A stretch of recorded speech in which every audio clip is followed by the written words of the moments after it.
अब आपकी गाड़ी जल्द ही पेट्रोल, डीजल या सीएनजी से नहीं बल्कि हाइड्रोजन से चलेगी।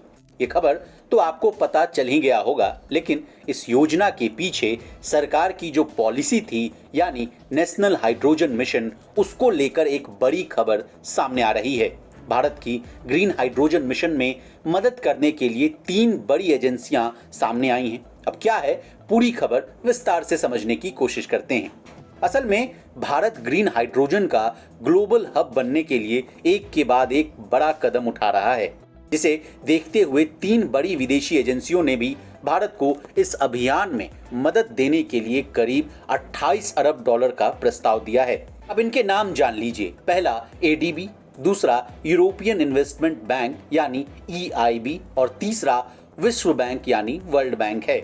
ये तीनों विदेशी एजेंसियां अलग अलग तरीके से भारत के नेशनल हाइड्रोजन मिशन में तकरीबन 28 अरब डॉलर का योगदान देंगी। अब ग्रीन हाइड्रोजन क्या होता है ये जान लीजिए। ग्रीन हाइड्रोजन एक कार्बन मुक्त यानी कार्बन फ्री ऊर्जा का स्रोत है। गाड़ियों के अलावा बिजली के इस्तेमाल से चलने वाले इक्विपमेंट्स के लिए भी इसका इस्तेमाल ईंधन के रूप में किया जा सकता है।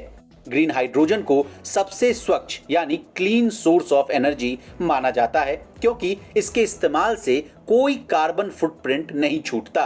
और तो और ग्रीन हाइड्रोजन के प्रोडक्शन में भी काफी कम कार्बन उत्सर्जन होता है, यानी कि ये जीरो पॉल्यूशन ईंधन है।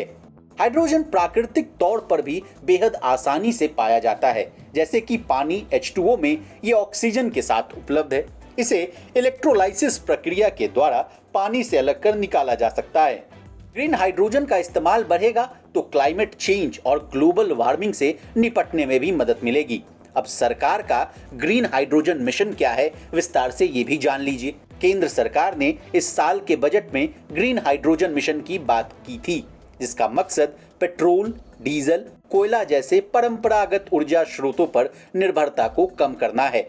साथ ही रिन्यूएबल एनर्जी पर जोर देना भी इसका दूसरा उद्देश्य है। नवंबर 2020 में पहली बार प्रधानमंत्री नरेंद्र मोदी ने रिन्यूएबल एनर्जी इन्वेस्टर्स मीट में रिन्यूएबल एनर्जी को लेकर अपनी बात रखी थी।